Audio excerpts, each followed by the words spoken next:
Bom, pessoal, então no vídeo anterior nós vimos os três primeiros resultados esperados de gerenciamento de requisitos e agora nós vamos ver então os dois últimos resultados esperados relativos ao processo de gerência de requisitos, segundo o modelo MPS-BR Software.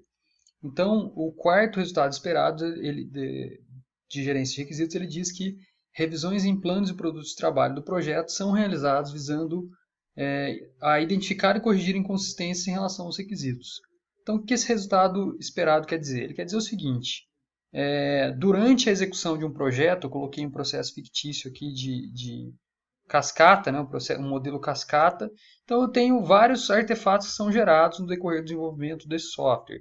Uma proposta técnica, com uma estimativa preliminar de custo, prazo, com os requisitos funcionais de cliente, né, um documento de requisitos com os requisitos funcionais de sistema mais detalhados, a modelagem ML, o diagrama de entidade de relacionamento aqui na fase de projeto também, né, o código-fonte na fase de implementação. Então, quer dizer, são gerados vários artefatos. Eu coloquei só alguns artefatos aqui, alguns poucos, né?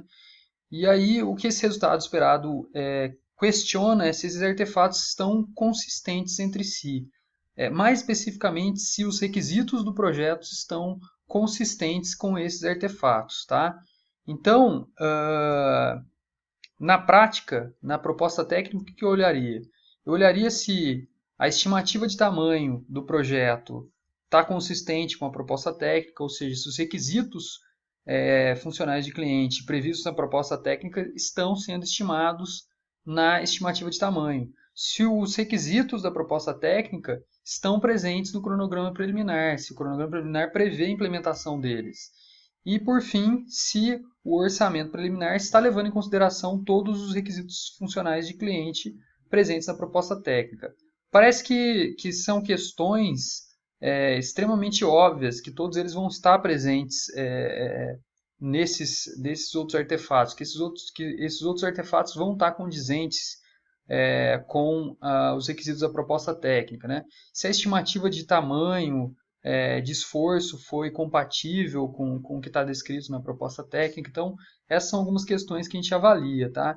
Mas com muita frequência as empresas esquecem, simplesmente deixam de lançar aí um ou outro requisito de cliente na estimativa de tamanho, ou um outro no cronograma preliminar, e tudo isso pode afetar, com certeza, o orçamento, o prazo de execução do projeto e, consequentemente, a qualidade dele. Então, esse aqui é um exemplo. Depois que eu fiz a proposta técnica, eu desenvolvo o documento de requisitos. Então, aqui embaixo eu ainda colocaria o documento de requisitos, né? Ou seja, o documento de requisitos ele depende do escopo presente na proposta técnica. E o documento de requisitos ele também dá origem a outros artefatos, uma estimativa de tamanho definitiva, um cronograma definitivo, um orçamento definitivo, uma modelagem ML, um documento de entidade de relacionamento. Então é importante que eu também revise todos esses documentos a fim de identificar e corrigir inconsistências em relação aos requisitos funcionais de sistema nesse caso. Então, o objetivo desse resultado esperado é justamente esse, é revisar os planos e produtos de trabalho do projeto, visando identificar e corrigir inconsistência em relação aos requisitos. Usa-se normalmente outros checklists. Tá? Para cada artefato desse aqui, eu posso usar um checklist diferente, ok? Então, planos de projeto, atividades e artefatos são verificados de forma a garantir a consistência em relação, inclusive, às mudanças ocorridas nesses requisitos. Tá? É possível aí identificar a origem das inconsistências e os motivos e iniciar um registro de ações corretivas, identificar mudanças que são necessárias no plano e artefatos para garantir a baseline dos requisitos. Então, esse é o objetivo. Tá? Então, esses dois últimos resultados, a matriz de acessibilidade e a verificação dos planos e produtos de trabalho, com esses dois resultados, nós conhecemos os artefatos que estamos gerando e a conexão entre eles. E estamos, então, garantindo que os documentos, que nós documentamos de forma adequada essas ligações. Nós podemos analisar o impacto de mudanças, tanto mudanças internas provenientes de alguma solução técnica, quanto mudanças externas decorrentes da mudança do modelo de negócio do cliente ou da evolução do modelo de negócio deles. e podemos responder mais rapidamente e precisamente às solicitações de mudança do cliente utilizando, por exemplo, a matriz de rastreabilidade bidirecional. Então, informalmente, nós estamos controlando tudo que estamos desenvolvendo e conhecemos o tamanho do buraco, né? Caso precisamos replanejar algo. E controla-se tudo mesmo, inclusive a integridade, a versão desses artefatos, ok? Por fim, o quinto resultado esperado diz que as mudanças dos requisitos são gerenciadas ao longo do projeto. Então, esse resultado esperado, ele espera que sejam identificados e registrados novos requisitos ou mudanças nos requisitos já existentes dentro do projeto. E que seja mantido um histórico dessas mudanças dos requisitos e os motivos das mudanças. Tá? Caso muita mudança esteja ocorrendo, por exemplo, pode-se tomar algum tipo de ação para melhorar o processo de especificação, de elicitação de requisitos e de análise, tentar obter o comprometimento do cliente a respeito do escopo do projeto. E esse resultado esperado, ele também espera que o impacto das mudanças dos requisitos sejam avaliados, né, do ponto de vista dos stakeholders, ou seja, os impactos em termos de custo, prazo, etc., sejam registrados, tá? E os dados referentes aos requisitos e suas mudanças possam estar disponíveis para o projeto para que as pessoas entendam que houve uma mudança e trabalhem com as últimas versões desses artefatos, ok? Então, esse resultado 5, ou melhor, esses 5 resultados garantem que a empresa de software está ciente e o cliente, ou melhor, estão de acordo, estão cientes do que vai ser desenvolvido, que eles conseguem se comunicar de maneira adequada, que ambas as partes estão prontas para estabelecer algum tipo de compromisso, assinar um contrato, que a equipe técnica concorda em executar o projeto da maneira como foi estabelecido em termos de prazo, de custo, de escopo, tá?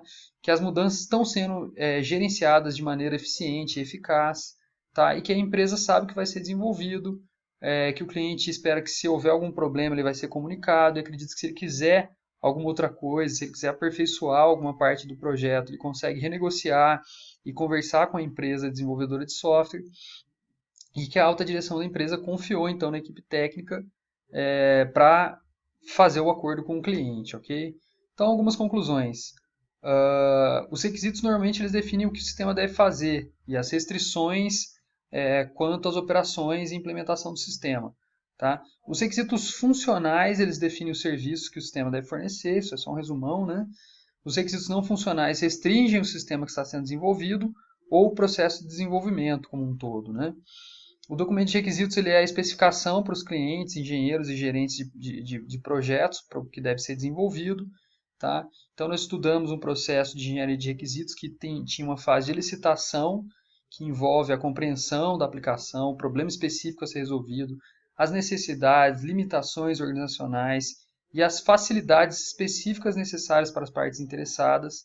Nós vimos, ainda no processo de licitação, análise e negociação, especificação e validação, nós vimos que eles são interativos, são intercalados, que precisam ser repetidas várias vezes. Tá? Nós vimos várias técnicas de licitação de requisitos, vimos entrevistas, cenário, prototipagem, brainstorming, e que eles podem ser utilizados de maneira agrupada, né, de maneira conjunta, ok? E aí o processo de gerência de requisitos ele é um dos principais processos do modelo de qualidade PSBR, ele garante o entendimento do que deve ser construído, e o processo de gerência de requisitos ele é utilizado em todo o modelo de ciclo de vida do projeto de software, né? É uma das áreas determinantes para o sucesso do projeto, porque é ele que vai determinar o tamanho do projeto, o escopo, desculpe, o custo, o prazo, etc. Ok? Então nós finalizamos, estamos quase finalizando a aula, tá?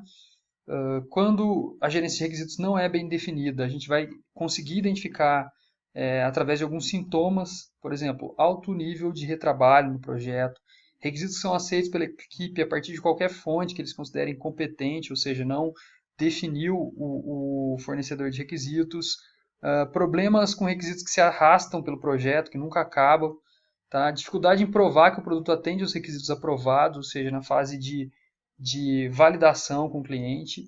E por que você deve se preocupar com a engenharia de requisitos? Porque a falta de acordo entre os stakeholders sobre quais são os requisitos reais aumenta o tempo e o custo para completar o projeto, e é muito provável que você entregue um produto incorreto ou incompleto se você não faz a especificação desses requisitos, se não faz a validação, etc.